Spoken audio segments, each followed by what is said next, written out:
അവിടെ നിന്ന് തുടങ്ങിയതാണ് ചില മോഹഭംഗങ്ങളുടെ എല്ലാം ഒരു സാഹചര്യങ്ങൾ. അതും ഈ പറഞ്ഞതുപോലെ വ്യക്തിപരമായ ആശയപരമായ വലിയ അഭിപ്രായ വ്യത്യാസങ്ങളൊന്നുമല്ല, വ്യക്തിപരമായ ചില അഭിപ്രായ വ്യത്യാസങ്ങൾ വീണ്ടും ആ പാർട്ടി പിളർക്കേണ്ടി വന്ന സാഹചര്യം. ഞാൻ അതിലേക്കൊന്നും ഇനിയൊരു പോസ്റ്റ്മോർട്ടത്തിനൊന്നും ഇനി ഇല്ല. അതിനുശേഷം ഞാൻ 4 വർഷക്കാലം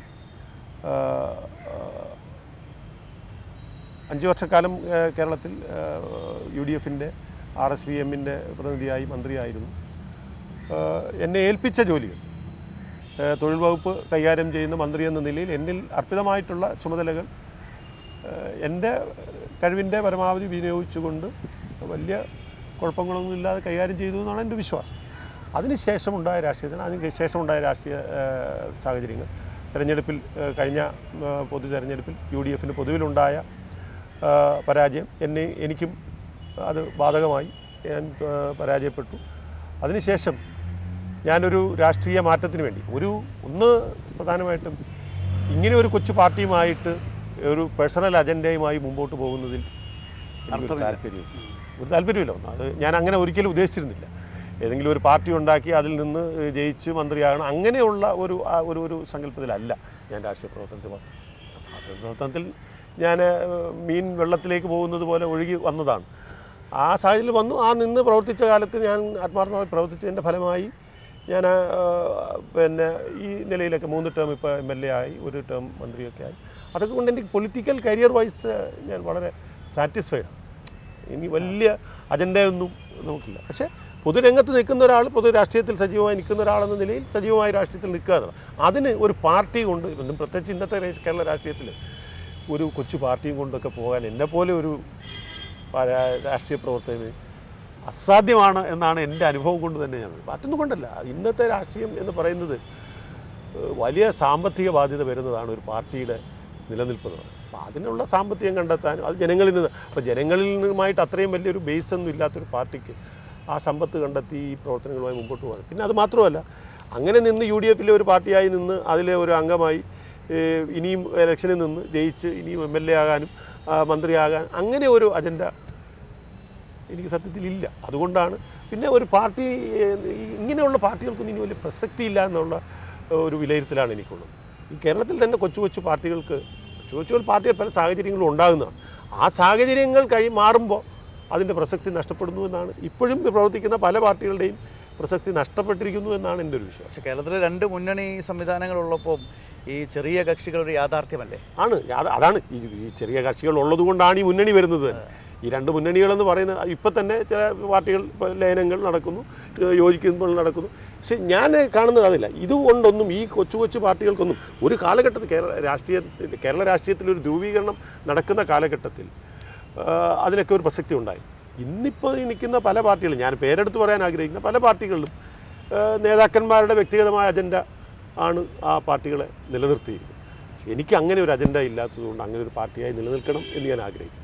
ഞാൻ സമാനമായി ചിന്തിക്കാൻ കഴിയുന്ന ആളുകളുമായി. പിന്നെ ദേശീയ രാഷ്ട്രീയ സാഹചര്യം പരിശോധിക്കുമ്പോൾ ഇനിയുള്ള പ്രാദേശിക പാർട്ടികൾ ഉടലെടുത്ത് അധികാരത്തിൽ വരികയും പ്രാദേശിക പാർട്ടികൾ ശക്തമാവുകയും ചെയ്യുന്ന സ്ഥലങ്ങളിലൊക്കെ തന്നെ അസ്ഥിരതയാണ്. ഇപ്പോൾ തന്നെ അവസാനത്തെ എടുത്താൽ ജാർഖണ്ഡിൽ എടുത്തു നോക്കിയാൽ അവർക്കാർക്കും ഒരു സ്ഥായിയായി അതിപ്പം തമിഴ്നാട്ടിൽ പോലും ഒരു വ്യക്തമായി പിന്നെ ഒരു ദേശീയ പാർട്ടികൾ അവിടെ ഇല്ലാതായി. പ്രത്യേകിച്ചും പ്രാദേശിക പാർട്ടികൾ മാത്രം അംഗം വെട്ടുന്നൊരു സ്ഥലമാണ് തമിഴ്നാട്. തമിഴ്നാട്ടിൽ പോലും ഒരു സുസ്ഥിരമായ ഒരു നല്ല ഭരണം കാഴ്ചവെക്കുക എന്നത് ആ പാർട്ടികൾക്കും കഴിഞ്ഞിട്ടില്ല. അവിടെ ആ സംസ്ഥാനത്തിൻ്റെ എല്ലാ പ്രശ്നങ്ങളും പരിഹാരം കാണാൻ ഇങ്ങനെയുള്ള പ്രാദേശിക പാർട്ടികൾ കഴിഞ്ഞിട്ടുണ്ടോ എന്ന് കഴിഞ്ഞിട്ടില്ല. പിന്നെ നമ്മുടെ രാജ്യത്തിൻ്റെ ഐക്യം അഖണ്ഡതയും നിലനിർത്തുന്നതിനും ഒരു ദേശീയമായി നമ്മുടെ രാഷ്ട്രത്തിൻ്റെ മുന്നോട്ടുള്ള വളർച്ചയ്ക്കും ദേശീയ പാർട്ടികൾക്കാണ് കൂടുതൽ പ്രസക്തി എന്നാണ് എൻ്റെ ഒരു. പിന്നെ അതുകൊണ്ട് പ്രാദേശിക പാർട്ടികൾ പ്രസക്തിയില്ല എന്നുള്ള, പ്രാദേശിക പാർട്ടികൾക്ക് ചില സാഹചര്യങ്ങളിൽ പ്രസക്തി ഉണ്ടാവും, ചില പ്രത്യേക ഇഷ്യൂസിൻ്റെ പുറത്ത് ചില പാർട്ടികളുണ്ടാകും. അത് ആ സാഹചര്യം മാറുമ്പോൾ അതിൻ്റെ പ്രസക്തി നഷ്ടപ്പെടുന്നത്. കേരളത്തിലിപ്പോൾ മുഖ്യമായും 2 പാർട്ടികൾ നേതൃത്വം കൊടുക്കുന്ന 2 മുന്നണികളാണ്. ആ മുന്നണികളിൽ പ്രാദേശിക പാർട്ടികൾ, കൊച്ചു പാർട്ടികളും ഉണ്ട് എന്നുള്ളതിന് അതിൻ്റെ യാഥാർത്ഥ്യം ആണ് എന്നത് ഞാൻ നിഷേധിക്കുന്നില്ല. പക്ഷേ ആ പാർട്ടികളുടെയൊക്കെ ഓരോ പാർട്ടികളുടെയും കാര്യങ്ങളെടുത്ത് നമ്മൾ പരിശോധിച്ചാൽ ഓരോന്നിൻ്റെയും നിലനിൽപ്പിന് വലിയ പ്രസക്തി ഇനി അങ്ങോട്ടുള്ള രാഷ്ട്രീയത്തിലുണ്ടെന്ന് എനിക്ക് തോന്നുന്നില്ല. ഈ മന്ത്രിയായിരിക്കുന്ന തൊഴിൽ വകുപ്പ് കൈകാര്യം ചെയ്യുന്ന കാലത്തും കൊല്ലം ജലപാതയ്ക്കൊക്കെ വേണ്ടി ഒരുപാട് ശബ്ദമുയർത്തിയ ഒരു ഇന്നും അതിൻ്റെ കാര്യങ്ങൾക്ക് വേണ്ടി കൊല്ലം എന്ന് പറയുന്നത് താങ്കൾക്കൊരു വികാരമാണ്. കൊല്ലത്തിനോടൊരു പ്രത്യേക ഒരു സ്നേഹമുണ്ട്. കാര്യം അത് ദീർഘനാൾ കൊല്ലത്തെ പ്രതിദാനം ചെയ്തിട്ടുണ്ട്.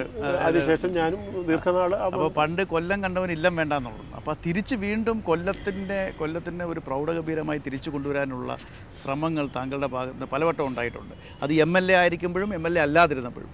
അപ്പോൾ മുന്നോട്ടുള്ള രാഷ്ട്രീയ രംഗത്ത് ഇപ്പോൾ പൊതുരംഗത്ത് പ്രവർത്തിക്കുമ്പോൾ കൊല്ലത്തിനൊരു കൊല്ലത്തിൻ്റെ പ്രത്യേകത എന്ന് പറഞ്ഞാൽ അതൊരു വ്യാവസായികമായിട്ടുള്ള ഒരു ജില്ലയായിരുന്നു. കശുവണ്ടി വ്യവസായമായിരുന്നു പ്രധാനമായും. എങ്കിൽ അതിനോടൊപ്പം 2-3 വ്യവസായങ്ങൾ കൂടി ഉണ്ടായിരുന്നു. ഒന്ന് കയറ്, അതുപോലെ തന്നെ മത്സ്യം, പിന്നെ സാമില്ല്, അങ്ങനെ തുടങ്ങിയ പരമ്പരാഗത വ്യവസായങ്ങളുടെ ഒരു തൊഴിലാളികൾ തിങ്ങിപ്പാർക്കുന്ന ഒരു പ്രദേശം. ഇന്ന് അതിന് മാറ്റം വന്നിട്ടുണ്ട്. ഇന്നിപ്പോൾ കശുവണ്ടി തന്നെ അതിൻ്റെ പ്രതാപകാലമെല്ലാം നഷ്ടപ്പെട്ട് കശുവണ്ടിയുടെ ഒരു പ്രാമുഖ്യം ഇന്ന് കുറഞ്ഞു വരികയാണ്. ഇന്ന് അതിന് മറ്റൊന്നും കൊണ്ടല്ല, അവിടുന്ന് തന്നെ വ്യവസായങ്ങൾ കുറേയൊക്കെ അന്യ ജില്ലകളിലേക്കും അന്യ സംസ്ഥാനങ്ങളിലേക്കൊക്കെ പോയി.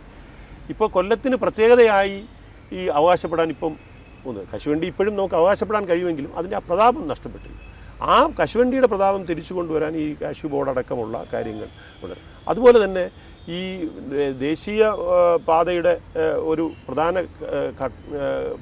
ഭാഗം കടന്നു പോകുന്ന ജില്ലയിൽ ഇന്ന് ഗതാഗതം വളരെ ദുർഘടമല്ല. അതിനെല്ലാം ഒരു ശാശ്വതമായ പരിഹാരമാണ് ഈ ദേശീയ ജലപാത. അത് കേരളത്തിൻ്റെ ഈ ദേശീയ ജലപാത സത്യത്തിൽ നമ്മുടെ ഈ ഗതാഗത രംഗത്തൊരു വലിയ മാറ്റങ്ങൾ ഉണ്ടാക്കാൻ കഴിയുന്ന, വളരെ നമുക്ക് നമ്മുടെ സംസ്ഥാനത്തിൻ്റെ സമ്പദ്ഘടനയ്ക്ക് അനുകൂലം എന്ന് വെച്ചാൽ ഏറ്റവും ചെലവ് ചുരുങ്ങിയ ചരക്ക് ഗതാഗതമാണ് ഈ ജലഗതാഗത. അത് ഉപയോഗിക്കാൻ ഇതുവരെ നമുക്ക് ഉപയോഗിക്കാൻ കഴിഞ്ഞില്ല എന്നുള്ളത് തിരിച്ചും മാറി മാറി വന്ന ഒരു ഭരണകൂടം അതിനാവശ്യമായ ഒരു പ്രാമുഖ്യം നൽകി ഇത് നടപ്പാക്കാൻ കഴിഞ്ഞില്ല.